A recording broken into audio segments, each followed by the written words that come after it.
The bull refused to let anyone pass until a lost boy gave it his blanket.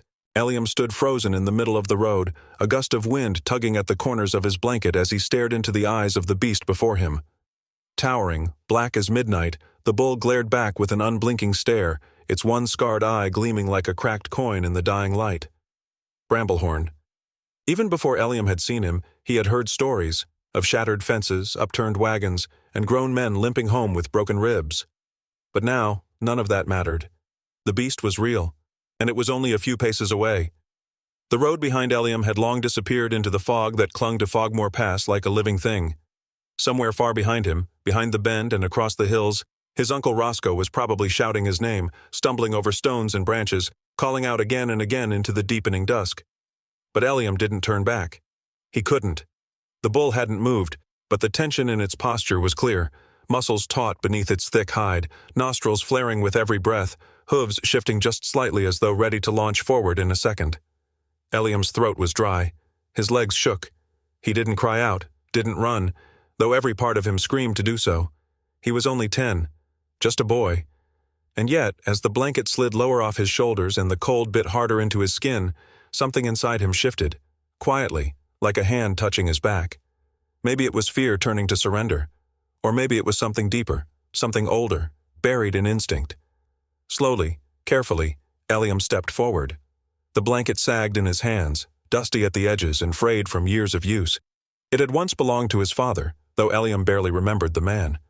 Still, the worn cloth carried a strange comfort, a scent of hay and oil, a faded patch stitched by his own hand months ago. He raised it like an offering. Bramblehorn's eyes followed his movement but still didn't charge. "I'm not here to hurt you," Eliam whispered, though his voice trembled. His fingers gripped the edge of the cloth tighter. "You look cold, too." Each step he took was deliberate. The air between them was tight with silence, the kind of silence that could shatter at the smallest mistake. The bull snorted, steam rising from its nostrils. But Eliam didn't stop. Another step, then another. When he was within arm's reach, he gently lifted the blanket, the fabric flapping once in the breeze, then settled it, slow, careful, over Bramblehorn's broad back. The bull didn't flinch, didn't lower its head. It just stared. Then, after a long, agonizing moment, let out a deep breath, a sound like wind through gravel. Then, without warning, the great beast lowered itself to the ground, hooves folding beneath its massive weight, belly pressed to the dirt like a resting ox. Eliam stood beside it, eyes wide, breath frozen in his chest. Then, as if the road itself had sighed, the tension broke. He sat down, inch by inch, legs folding under him until he leaned against Bramblehorn's warm side. The bull didn't stir. It almost felt calm.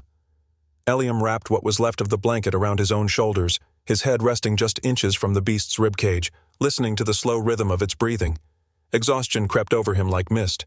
The wind howled through the pass, but it didn't reach them here. And before long, the boy was asleep. Voices broke the quiet. "Over here! There's something by the bend!" Lights bobbed through the fog, lanterns held by the search party sent from Greystone. The clatter of boots on gravel echoed through the narrowing road as the rescue. For 2 days, the pass remained open. Bramblehorn stood aside. He didn't chase carts, didn't stomp at wagons. He watched, motionless, as people passed beneath his gaze.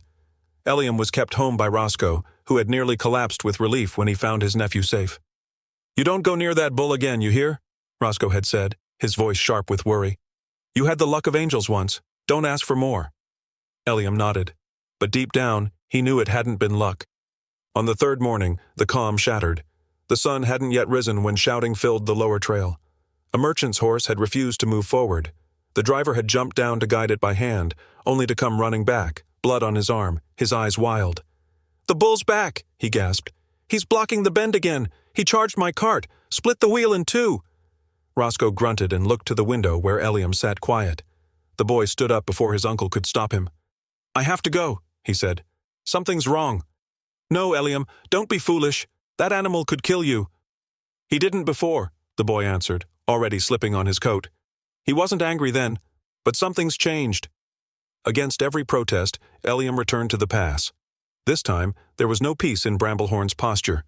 The bull stomped at the dirt, snorted, and paced back and forth like a prisoner in chains. His blanket was gone, not discarded or shredded. Gone, like it had been taken. Eliam watched from a slope above, crouched between thorny shrubs. The bull's left side heaved harder than the right, as though it hurt to breathe. His steps were uneven. And then, as Bramblehorn let out a long, low groan, Eliam heard it again, like a muffled sob buried beneath the beast's voice. Pain. His heart hammered in his chest. The pieces were falling into place. The blanket hadn't simply fallen. Someone had removed it. And Bramblehorn was not just stubborn. He was wounded, or worse, defending something. Eliam turned back toward the village, his decision already forming. He would return with supplies. He would get close again, but not to tame Bramblehorn, to understand him.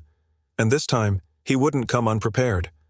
As the wind howled through the pass and villagers argued over what to do next, Eliam stared at the hill one last time, watching the bull stand like a shadow carved from mountain stone. He clenched his fists, cold fingers tightening around a new idea, a quiet mission. Because something wasn't right. Something deeper was hidden behind that scarred eye and wounded breath. And that's when he decided he'd find out the truth, no matter what it cost. The first apple bounced from his pocket and rolled down the hill, vanishing into the mist. Eliam hissed quietly, dropped to his belly, and scrambled to keep the rest of his supplies from spilling. His knuckles scraped against a jagged root. He winced, adjusted the weight of the old satchel across his shoulders, and pressed flat to the ground again. The fog was thick this morning, curling in cold ribbons through the trees, but that was a good thing. It helped him move unseen. Bramblehorn was still there, just as Eliam knew he would be, blocking the bend, towering, angry, and hurting. From the ledge above the road, Eliam had a clear view. He didn't move yet, he just watched. The bull's head turned slowly left, then right. Not erratic, not wild, just patient and alert. From this distance, the signs were clearer than ever. Bramblehorn favored his back left leg, lifting it slightly off the ground every few steps. The limp was subtle but constant. Eliam squinted, then leaned forward slightly, gripping the moss-covered rock beneath him for balance. That's when he saw it, a wet gleam on the bull's flank, surrounded by clumped fur. Flies buzzed there, landing and lifting in bursts. It wasn't a scratch. It was a deep wound, possibly a puncture. Eliam's stomach turned. No one else had noticed this. They had been too focused on moving him, fearing him, trying to get rid of him. No one thought to look closer. He lay on the ridge for nearly an hour, watching Bramblehorn's pacing. The bull would take a few heavy steps toward the bend, snort loudly, then turn back, always circling, always alert, but never leaving, not even to rest. Eliam pulled his blanket tighter around his shoulders and reached into his bag. Inside were bandages from an old first aid kit, a small flask of boiled water, a dull pair of scissors, and 5 bruised apples. It wasn't much, but it was all he could carry without raising suspicion. Getting out of the house hadn't been easy. Roscoe had made himself very clear. "If I even catch you near the pass again, Eliam, I'll tie you to the pantry door myself," he'd said just 2 nights ago, slamming a mug down on the table. Whatever happened that day was a miracle. Don't go testing fate. Eliam had nodded. He'd looked at the floor, whispered, "Yes, sir," and gone to bed early. But before the first rooster crowed, he'd slipped out the back door with his father's old satchel slung across his chest. He left a note, just 5 words. "I'm going to help him." He hadn't expected Roscoe to understand. This wasn't about bravery or recognition. It was about truth. Something had changed in Bramblehorn, and Eliam was sure now it wasn't rage. It was fear, or worse, protection. As evening neared and the sky dimmed into bruised purple, Eliam saw something that made his breath catch. Movement. Up the slope, just beyond the line of dead trees, a shape shifted. Low to the ground, smaller than Bramblehorn, but unmistakably bovine. Eliam squinted. There. A second bull, slender, gray, maybe younger, stood barely visible through the trees. One horn was cracked halfway down, jagged and raw. Its sides were hollow with hunger. The creature didn't move closer, nor did it call out. It just watched. Watching Bramblehorn, watching the road. Eliam's heart pounded as the realization hit him. Bramblehorn wasn't blocking the road for himself. He was guarding the path, for someone else. A calf? A sibling? A companion? Eliam couldn't know, but the signs were too clear to ignore. Bramblehorn wasn't the enemy. He was a shield. The wind turned colder. Eliam huddled deeper into his blanket, pulled his knees to his chest, and stayed on the ridge until sleep crept over him like a fog of its own. That night, he dreamed of hooves thundering across the hills, of low voices echoing in caves, of strange words spoken in forgotten tongues. When he awoke, his blanket was damp with dew, and the valley was humming with movement. Something was happening in the village. Eliam hurried back down the trail. By the time he reached Greystone's edge, The square was already crowded. A tall, wiry man with a long coat and travel-worn boots stood in the center, surrounded by murmurs. His hair was tied back, his face narrow and unreadable. Over one shoulder hung a pack of polished tools, hooks, darts, and strange tubes of metal.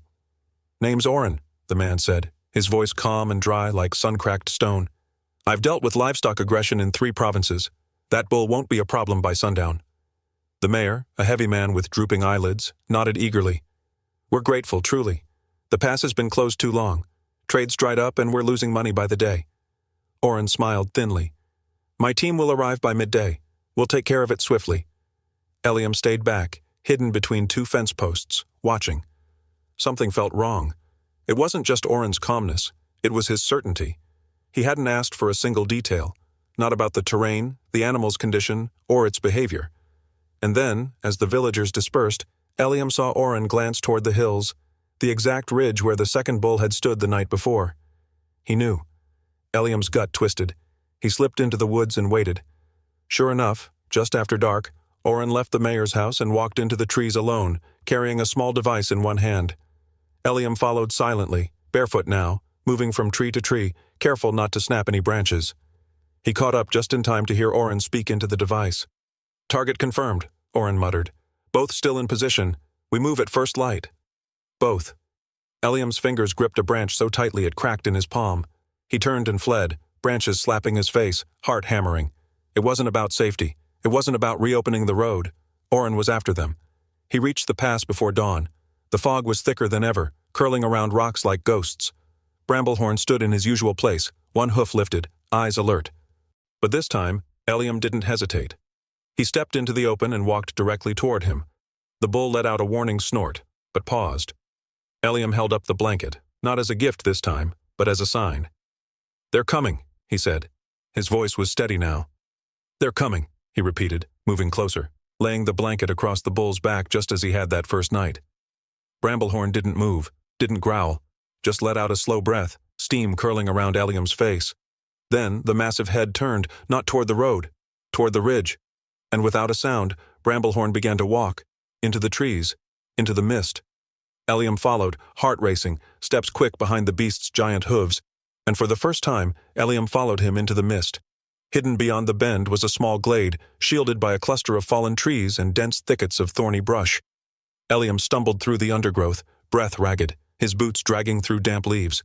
He nearly collapsed when he saw them, nestled against the base of a hollow log. A calf lay trembling, its sides heaving, ribs etched like sharp bones through skin. Its eyes were wide, scared, unfocused. Nearby, the second bull Eliam had spotted earlier stood bleeding, its flank sliced open by what looked like a blade or claw. It wasn't a full-grown bull after all, barely a yearling, tall but young, and shaking with pain. Eliam froze. Everything made sense in that single breath. Bramblehorn wasn't guarding the pass for territory or violence. He was guarding family. The trail offered cover, a natural fortress where nothing could flank them from behind. And whatever had come through here before, poachers, predators, Eliam didn't know, had left wounds that hadn't healed. Moving slowly, Eliam knelt beside the calf, murmuring quietly. "It's all right," he whispered, his hands raised. Bramblehorn stood nearby, his massive hooves cracking twigs, his breathing deep and steady like distant thunder. But he didn't charge. He didn't even grunt. The bull watched him, judged him. And after a moment, Bramblehorn stepped back. Not far, but just enough. Eliam went to work.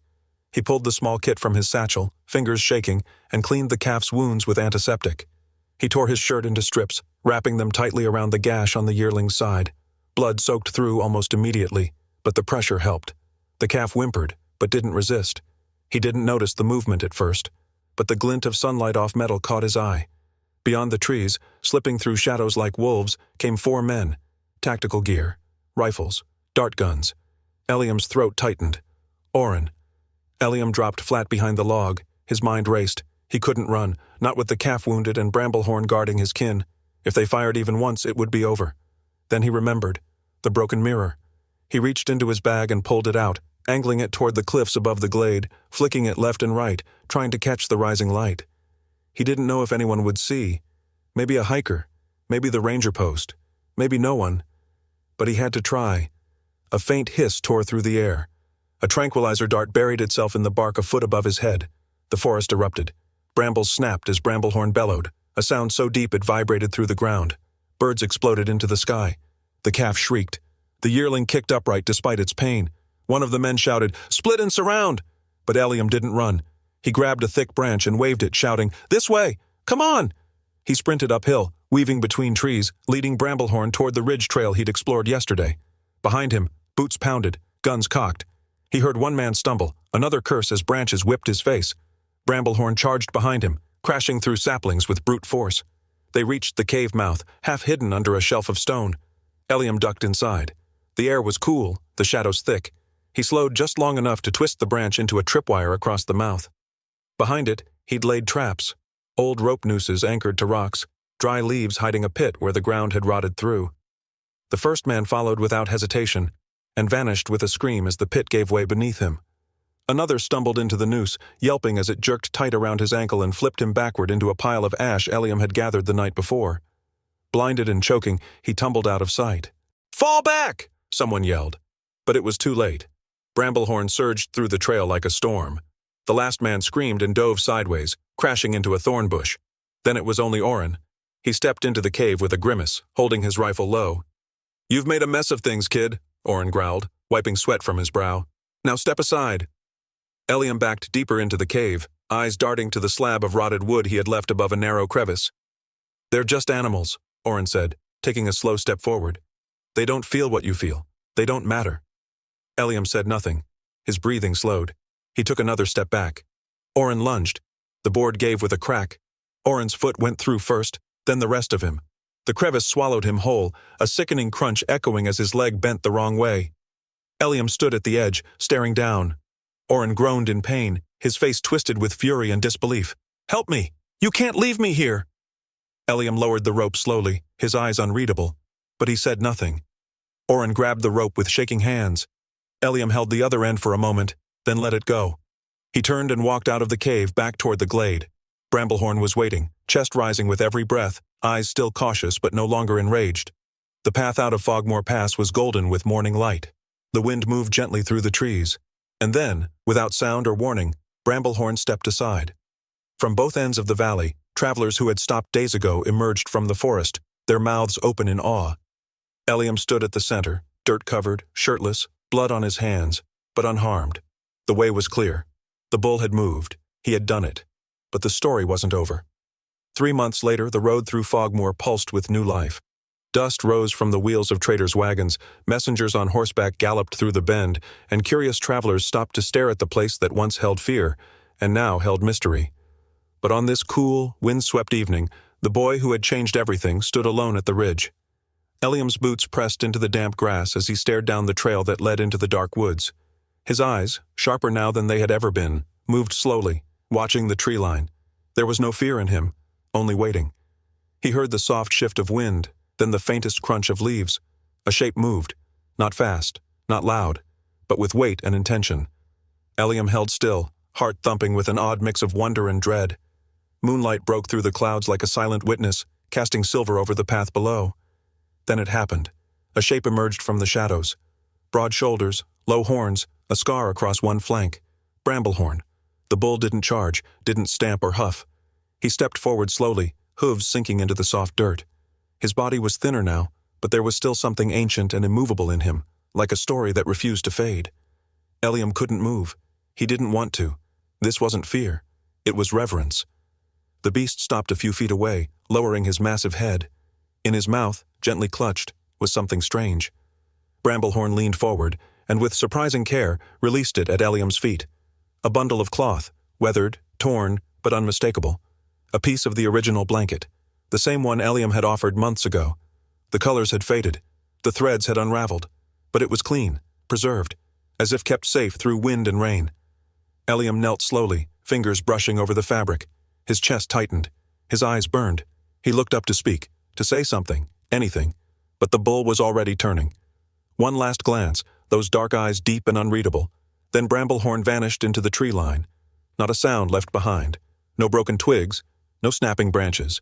Just moonlight and silence. Earlier that day, Eliam had passed through the marketplace where a stone circle had been built, 12 jagged stones marking the boundary of where Bramblehorn once stood. Children ran between them, laughing. Merchants sold wooden carvings of bulls and travelers asked for stories. But Eliam had said little. He answered with nods and short smiles. What he carried couldn't be told in stories, only remembered in silence. He still had the old blanket, stitched and patched with care. Uncle Roscoe had helped mend it one winter night, neither of them speaking much. The old man had changed too. The fire in him had softened, replaced with a steady warmth. He worked slower now, but watched more. And when Eliam spoke of the shelter he wanted to build, a place for hurt animals and lost children alike, Roscoe didn't argue. He just rolled up his sleeves and got to work. The villagers had wanted to name a trail after Eliam. There'd been a vote. Even the councilman, stiff and proud, had offered to make it official. But Eliam refused. He didn't want a path with his name on it. He wanted a place where people could rest. Somewhere that didn't belong to anyone. Somewhere safe. At the edge of the glade, under the wide sky, they built a low-roofed shelter from timber and stone. Inside were straw beds, a stone stove, and a long bench where people could sit and tell their stories, or not. Some nights travelers came and left without saying a word, but Eliam always made sure they had warmth, food, and a place to sleep. He knew what it meant to be alone in the wild. News came and went. Stories changed like the wind. No one had seen Bramblehorn or his calf since the morning they'd disappeared into the woods.